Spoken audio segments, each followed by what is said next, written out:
come and easy go. You're an unfading star, a gentle love, the kind that lifts you up, no matter how far apart. I guess you could call it chance, but we know it's more than that. It's like we've always known, been set in stone, unbreakable. It's like I've always dreamed, true harmony, unmistakable, unmistakable.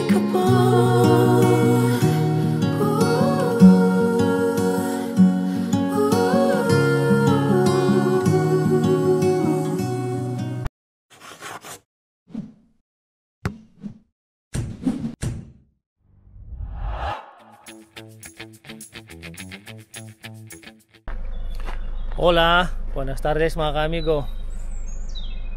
Pagkatapos ng 6 na oras na biyahe namin ni Mrs., nakarating na kami rito sa Navarra. Ang ganda rito. So dyan tayo magpapalipas siguro ng gabi. So magpiprepare lang tayo ng kakainin natin, dahil di pa kami nanananghalian ni Mrs. anong oras na. Kakain muna kami, tapos mamamasyal lang konti. So ayan si Mrs. nag-prepare ng pagkain natin. So namili nilang kami sa restaurante ng lutong ulam.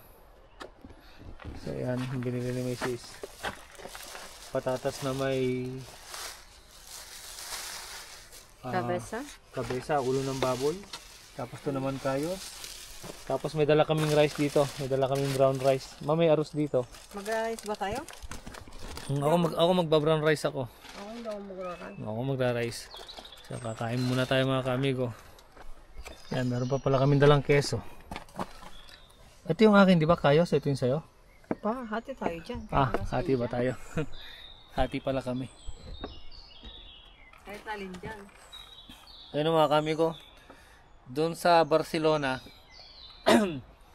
panay maririnig mo ugong ng kotse, ugong ng malalaking mga big bike na motor, maingay. Dito naman sarap sa pakiramdam. Huni ng ibon. Yan, kung narinig yung huni ng ibon. Tapos sa baba may ilog. Huni lang ng agos ng tubig. Sarap ng ganito ba, yung tipong 6 na araw kang nagtatrabahong straight, tapos yung 2 days na day off mo, lalabas ka, mag-adventure ka, mag-hiking, di ba? Tara, kain tayo. Ba't yung mo tinatapon? Kanila. Talagang yung pamanhiin nila. Tara, kain muna tayo. Huwag mo konti, tapos iyan mo na. Okay na yung tinapon mo na yun. Ba't mo pa ipinalit? Kasi mas gusto ko ito eh. Sarap ng kayos. May baon ako brown rice eh.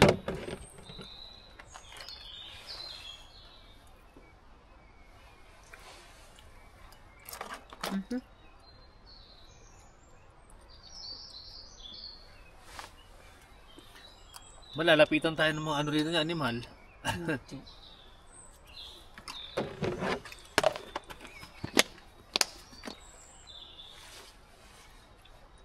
Sarap. Mag-cook kaya ako. Ha? May dala kong coke jam. Kaya nga may dala kang cook. Mag-cook kaya tayo o hindi na?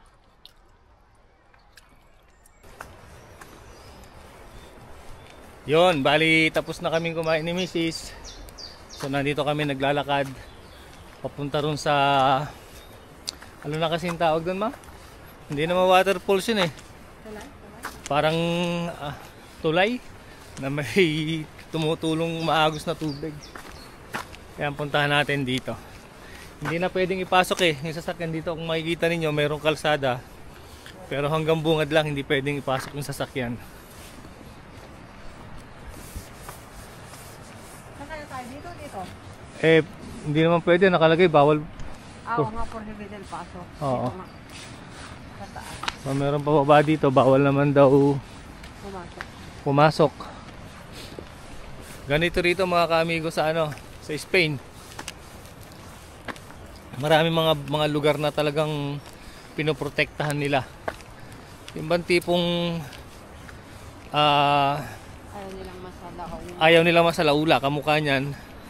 Mini-maintain nila. Kung tutusin, pwede na. Oo, hindi man baka peligro. Oo, ayun man, oo. Pero normalmente kasi ayaw nila ng ganun eh. Yung lalapitan talaga ng mga tao, tapos mag-stay doon. Magdadala ng mga kakain, maglalagay ng mesa. So ayaw nila talagang merong lugar na may mga mesa na doon kakakain. Kamukha nito, oh, kung tutusin, ang ganda ng daanan papunta roon, pero bawal pumasok ang sasakyan. Kaya mga kamigo, naririnig ba ninyo yung agos ng tubig? Ganda rito. Si Mrs. kontento. Halos ngayon lang siya nakasama sa mamamasyal. Normalmente ako lang mag-isa kasi iba siya ng Ano ka? Laging may trabaho, masipag ka siya. Lagi may trabaho. Hindi, saka yung day off kasi niya, weekend lang. Hindi katulad ko na talagang ang day off ko is rotation. Kunyari, day off ko ng Lunes, Martes, next week, Martes, Miyerkules. Saka pag weekend nga pala, nag-extra siya sa amin. Pero ang talagang trabaho niya sa office. Ayan, ang ganda.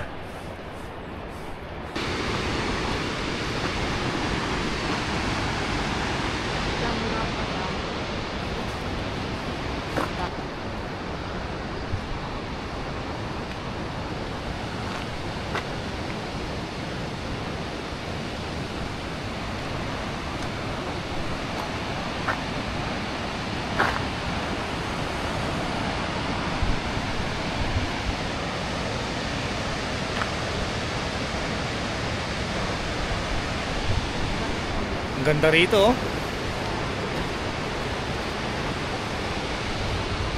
May mga tilapia din kaya rito, mama. Kagaya sa Ito, pag Kagaya dun sa Pilipinas nung nagpunta kami ng San Roque Dam. Ang lalaki ng tilapia mga kamigo, kumikilo ng 3 kilo ang isa. Hanggang 5 kilo pa. Ang ganda, oh.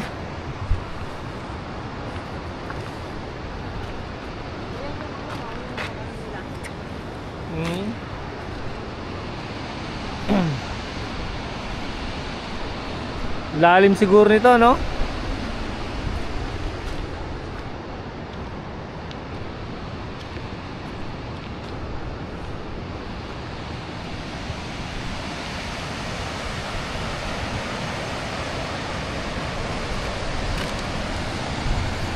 Doon masarap maglakad. Sa ilog na yan. Parang San Roque Dam lang to, ah. No? Parang San Roque Dam lang, yung pinuntahan namin sa Pilipinas. Yung sa San Manuel, Pangasinan.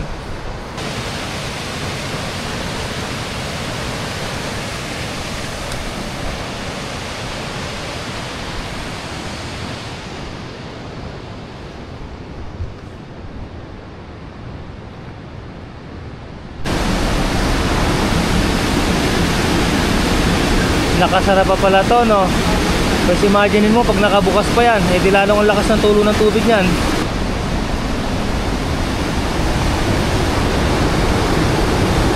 Dito nakabukas ng konti. Nakaangat ng konti dito.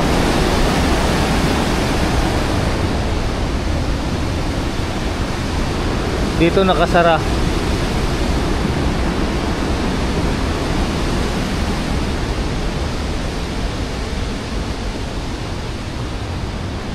Dito nakasara din, no? Bali isa lang yung nakabukas ng konti. Pero ang lakas ng patak ng tubig dito, oh, yan, oh.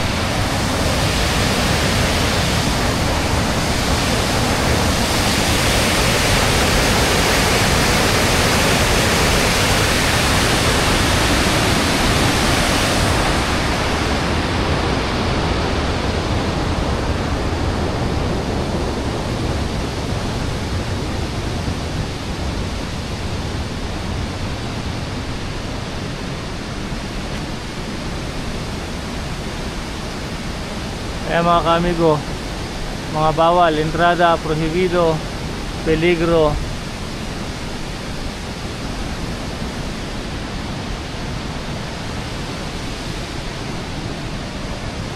Bawal na pumasok dyan.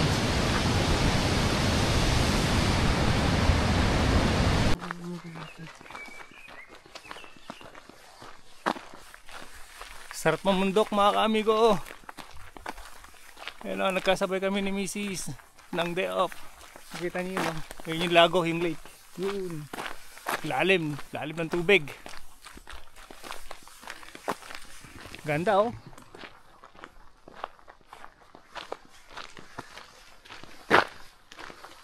Parang papuntang ano lang to ah. Papuntang Hulo sa amin sa Tuyo. Yan, ganyan ang itsura. Pero ngayon hindi na, dahil nung nagbakasyon ako last February, dumaan kami doon. Grabe, yung mga ganito dati, binubuldoser na, tatayo ng subdivision.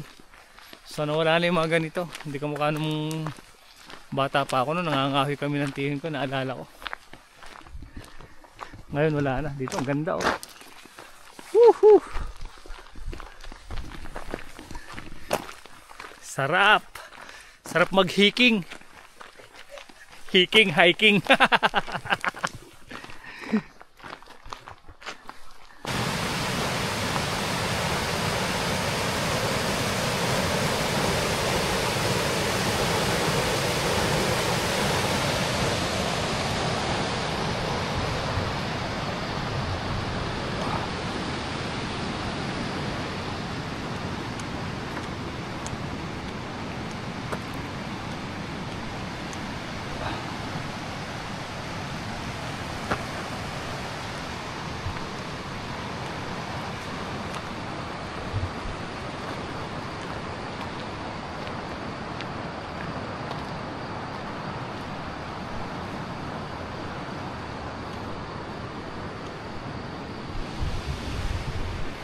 Ganda rito mga kaamigo, grabe. Yan oh.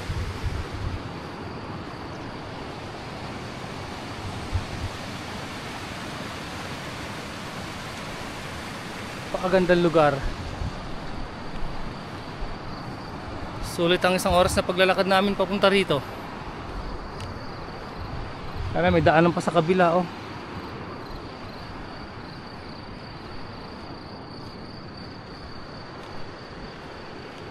Ma! Halika! Mababait yan! Daming kabayo.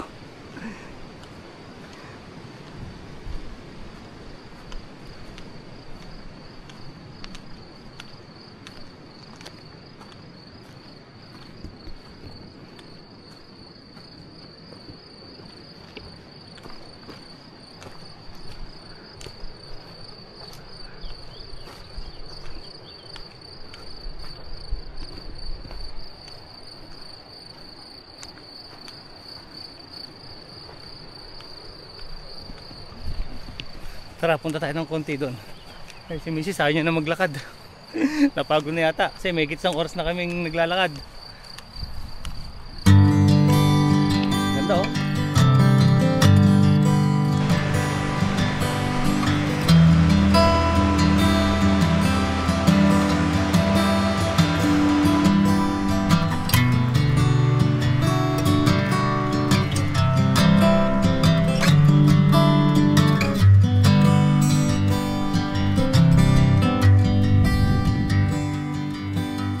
I can see birds flying. I see children smiling. Lumipat kami ng lugar. Dapat doon kami matutulog sa ibabaw ng bundok. Kaya lang ayaw ni Mrs. dahil wala siyang signal ng internet. Ayaw niya rin matulog. Ako sana okay lang ako dahil sanay ako kahit na walang internet kasi pag nagkakamping ako mag-isa, kadalasan talaga nang napupuntahan ko sa mga ibabaw ng bundok, sa mga nag-i-snow, kamukha nung nag-camping ako sa France, wala akong internet, okay lang. Si Mrs. hindi pwede gusto niya ng may internet, kaya ang ginawa namin, lumipat kami ng lugar. So nagpunta kami rito sa ibaba na. Wala na kami ron sa ibabaw ng bundok sa pinunta namin kanina. So ito yung lugar ng ano, mga kaamigo. Yan, dyan kami magpapalipas ng gabi. Ayan si Opel. Gagawin ko na lang mamaya, iharap ko dito yung nguso niya, yung harapan, tas yung likod doon. Dahil dito kami pupwesto matulog. So yan, dito kami magpapalipas ng gabi. Andito kami sa restaurante. Diyan kami kakain ngayon ng dinner. Magluluto sana ako kanina ron sa ibabaw ng bundok. Dahil may dala naman kaming pagkain. Kaya lang, kung nga walang signal ng internet, nag-change plan. So sabi ni Mrs. ayaw niya ron dahil nga wala internet. So imbis na magluluto ako ngayon dito, so medyo tanghali rin naman na, naisip namin na kumain na lang ng restaurante. Dito sa restaurante. So kakain kami rito. Pagkakain namin, wala, dito na lang siguro sa loob ng ano, ni Opel o dito. Lalakad-lakad ng konti rito. So dito kami matutulog, dito kami magpapalipas ng gabi. So nandun si Mrs. sa loob ng restaurante, nag-order na siya ng pagkain. Tapos bukas, change plan uli. Yung papasyalan namin, ibang baryo na. Dapat meron pa kami isang papasyalan doon Kaya gusto ko sana ron matulog dahil paggising namin, andun na kami. Hindi na kami bibiyahe uli. Kaya nandito kami, nag-change plan nga. Kasi pagkagising namin dito bukas ng umaga, pupunta na naman doon. Hindi na, doon na kami sa kabilang baryo pupunta. Total, okay din naman na yun, napasyalan namin doon. Marami rin naman kami napasyalan. So yung mga kamigo, nakain muna kami rito sa, sa loob ng restaurant. So nandito kami sa Navarra, País Basco. Ito yung in-order ni Mrs. mga kamigo na pagkain. Yun Chestura, pizza, tapos may pan. Tapos ano pa yung isa ma? Ano pa isang in-order mo? Ay yung, ito lang dalawa. Akala ko nag-order ka rin ng paan ng baboy. Sabi niya, sufficient na ako. Ito lang pala in-order ni Mrs. Kala ko nag-order din siya ng paan ng baboy. So ito chestura saka pizza. Tapos may tinapay. Tapos ako naman red wine. Si Mrs. naman nesty. Kain tayo.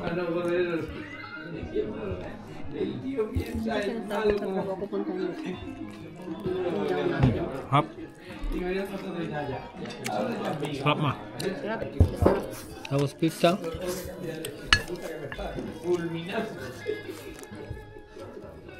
Ito yung the best na pizza nila.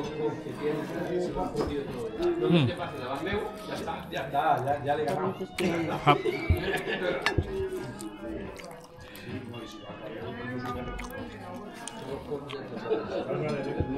Kain tayo.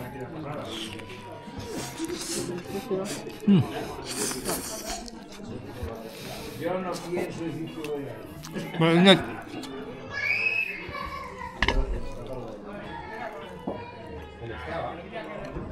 Ayun si Mrs. Nakahiga na. Dito kami na patulog dahil sa internet. Wala rin siyang internet dun sa ibabaw ng bundok. Kaya kami napapunta dito. Yan, tapos na kami maghapunan. Bumubuhos yung ulan, no?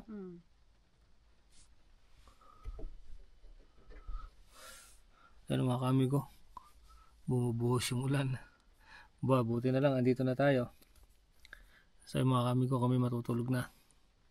Yan ang setup namin, setup ng aming mini camper. Pag dalawa kami ni Mrs. medyo sakto lang. Pero pag ako lang mag-isa, maluwag. Hindi pa naman gaano malamig kaya hindi ko nagagamit tong electric fan. Yun yung potter. Pag inabot ng tawag ng kalikasan, meron kaming wipes, may tissue, yan, kompleto. So yun mga amigo, buona nit, magandang gabi sa inyo lahat.